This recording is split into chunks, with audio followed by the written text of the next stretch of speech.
بسم اللہ الرحمن الرحیم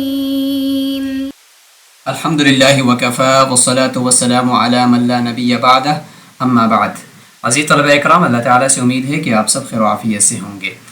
جامع ترمذی کا سبق نمبر 55 ہے۔ اس سبق میں ہم 3 جڑواں ابواب پڑھیں گے۔ پہلا باب ہے باب فی المذی یصیب الثوب، کہ جو مذی جس کا پچھلے سبق میں تفصیلات آ گئیں، وہ اگر کپڑے کو لگ جائے تو اس کپڑے کا کیا حکم ہوگا، پاک ہوگا یا وہ ناپاک ہوگا۔ بابن فی المنی یصیب الثوب، منی اگر کپڑے کو لگ جاتی ہے تو اس کا کیا حکم ہوگا۔ باب غسل المنی من الثوب، اور منی کو کپڑے سے دھونے کا جو حکم ہے وہ ہم اس میں ذکر کریں گے۔ گزشتہ سبق کا خلاصہ آپ ملاحظہ فرمائیں کہ سو کر اٹھنے کے بعد کپڑوں پر تری دیکھنے سے غسل کا حکم تھا، منی اور مزی کا حکم تھا، حدیث کے فوائد اور اصلی تطبیق تھی۔ اس سبق میں جیسے کہ آپ نے عنوانات سے دیکھ لیا کہ مزی کے کپڑوں کو لگنے کے بعد دھونے کا حکم، منی کے کپڑوں کو لگنے کے بعد دھونے کا حکم، اور حدیث کے فوائد اور حکمتیں ہوں گی۔ سب سے پہلے باب کی عبارت اور اس کا ترجمہ کر لیتے ہیں۔ وبه قال حدثنا حناد قال حدثنا عبدة عن محمد بن إسحاق عن سعيد بن عبيد هو ابن السباق عن أبيه عن سهل بن حنيف رضي الله عنه قال كنت ألقى من المذي شدة وعناء فكنت أكثر منه الغسل فذكرت ذلك لرسول الله صلى الله عليه وسلم وسألته عنه فقال إنما يجزئك من ذلك الوضوء قلت يا رسول الله كيف بما يصيب ثوبي منه قال يكفيك أن تأخذ كفا من ماء فتنضح به ثوبك حيث ترى أنه أصاب منه۔ ترجمہ، سہل بن حنیف رضی اللہ عنہ فرماتے ہیں کہ مجھے مزی بہت شدید آتی تھی اور مجھے اس سے شدید مشقت ہوتی تھی۔ میں ہمیشہ اس مزی سے جو ہے اس کو دھوتا، کپڑے کو بھی دھوتا، غسل بھی کرتا رہتا تھا۔ تو پھر یہ میں نے رسول اللہ صلی اللہ علیہ وسلم کے سامنے اس کا ذکر کیا اور میں نے پوچھا مزی کے بارے میں کہ کیا اس کی وجہ سے غسل واجب ہوتا ہے؟ تو آپ صلی اللہ علیہ وسلم نے فرمایا کہ آپ کے لیے کافی ہے کہ آپ مزی کی وجہ سے صرف وضو کریں، غسل کی ضرورت نہیں ہے۔ تو میں نے کہا کہ اللہ کے رسول، جب وہ میرے کپڑے کو لگ جائے تو پھر میں کیا کروں؟ تو اللہ کے نبی نے فرمایا کہ آپ کے لیے یہ کافی ہے کہ آپ تھیلی کے اندر ایک پانی لے لیں اور اس کو چھڑک دیں اپنے کپڑے کے اوپر، تو اس سے یہ ہو جائے گا کہ آپ نے گویا کہ اصاب منہ، کہ گویا کہ پانی وہاں پر پہنچ چکا ہے اور پانی نے اس کپڑے کو تر کر دیا ہے، اور جہاں پہ مزی لگی تھی اس سے دائیں بائیں سارے کو پانی جو ہے وہ اس سے تر ہو گیا ہے، تو بس یہ کافی۔ امام ترمذی رحمہ اللہ فرماتے ہیں کہ یہ حدیث حسن اور صحیح ہے، اور ہم اس طرح کی کوئی حدیث سوائے محمد بن اسحاق والی اس روایت کے کسی اور جگہ پہ ہم اس کو یا اس کے کسی طریق کو نہیں جانتے، صرف یہی طریق ہمارے پاس پہنچا ہے مزی کے بارے میں، اور اس کے علاوہ کوئی اور نہیں ہے۔ اور مزی کے بارے میں جب وہ کپڑے کو لگ جائے تو اہل علم نے اختلاف کیا ہے کہ کیا مزی پاک ہے یا کپڑے کو لگ گئی تو اس سے کپڑا ناپاک ہو جائے گا یا وہ پاک ہی رہے گا۔ بعض نے کہا کہ صرف دھونا ہی پڑے گا اور اس کے علاوہ چھینٹے مارنا کافی نہیں ہے، جیسے کہ نضح یہاں پہ اس سے مراد وہ دھونا ہی لیتے ہیں، لیکن وہ غسل خفیف لیتے ہیں، لیکن ان کے نزدیک جو ہے وہ دھونا ہی ہوگا۔ اور یہی امام شافعی رحمہ اللہ اور امام اسحاق رحمہ اللہ کا قول ہے کہ خفیف دھونا ہوگا لیکن دھونا ہوگا، صرف پانی چھڑکنا کافی نہیں ہے۔ بعض یہ کہتے ہیں کہ اس کے اوپر نضح کافی ہے، یعنی پانی کے چھینٹے مارنا ہی کافی ہے۔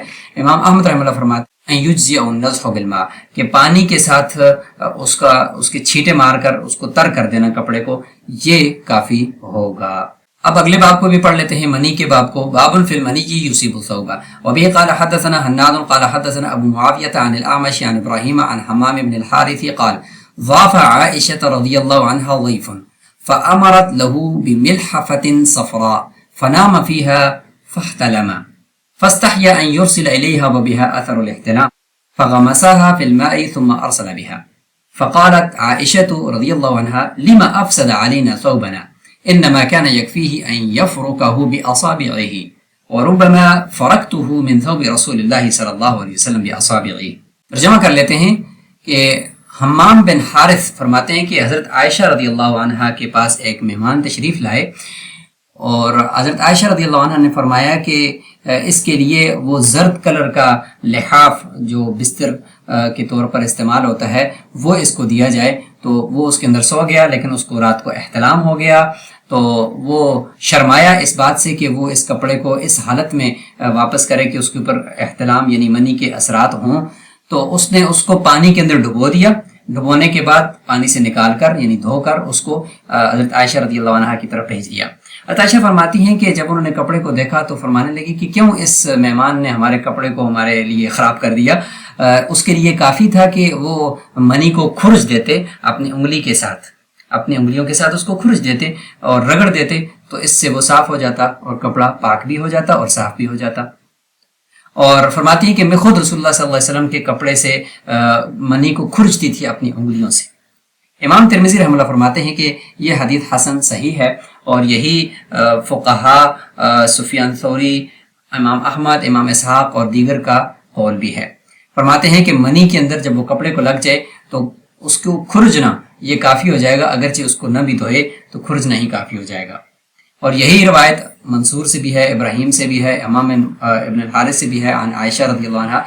یہی روایت منصور سے ہے اور وہ آگے ابراہیم سے، وہ امام الحارث سے، اور وہ حضرت عائشہ رضی اللہ عنہا سے روایت کرتے ہیں اسی روایت کو جس طرح آمش کی یہ روایت ہے. ابو معشر اس حدیث کو ابراہیم سے، وہ اسود سے، وہ حضرت عائشہ رضی اللہ عنہا سے بھی روایت کرتے ہیں. اور جو آمش کی روایت حدیث باب ہے یہ فرماتے ہیں کہ یہ اصح ہے. اور آگے جو کچھ حدیثیں ذکر کی ہیں ان کے اندر دھونے کا ذکر ہے کہ جب کپڑے کو منی لگ جائے تو اس کو دھویا جائے گا. اس میں پہلی روایت ہے سلمان بن یسار کی حضرت عائشہ رضی اللہ عنہ سے. فرماتے ہیں کہ حضرت عائشہ رضی اللہ عنہ کے بارے میں سلمان بن یسار فرماتے ہیں کہ وہ آپ صلی اللہ علیہ وسلم کے کپڑے سے منی کو دھوتی تھیں.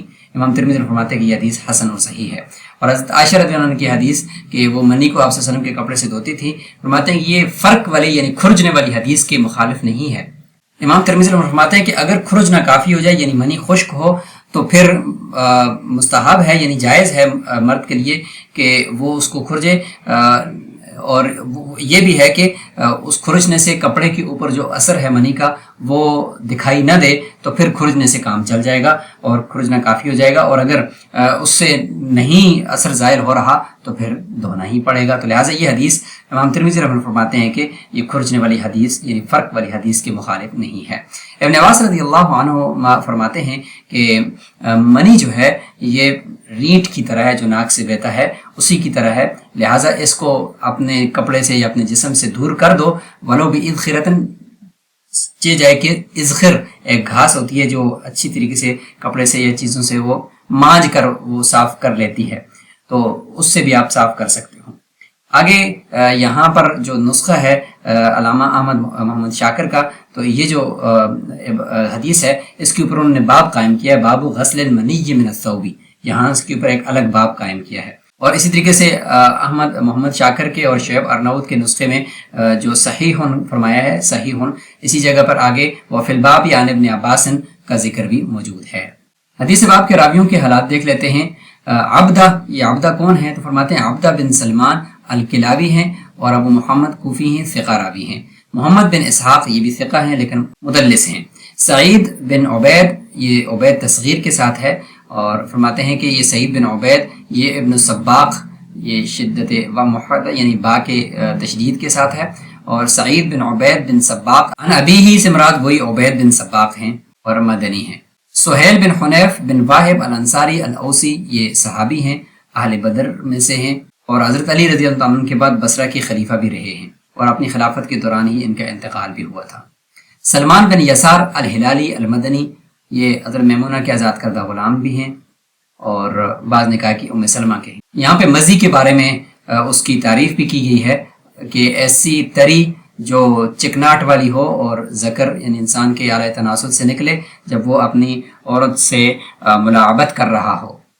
اور اس سے غسل واجب نہیں ہوتا لیکن یہ ناپاک ہوتا ہے اور اس کو دھونا یہ واجب ہے اور اس سے وضو ٹوٹ جاتا ہے.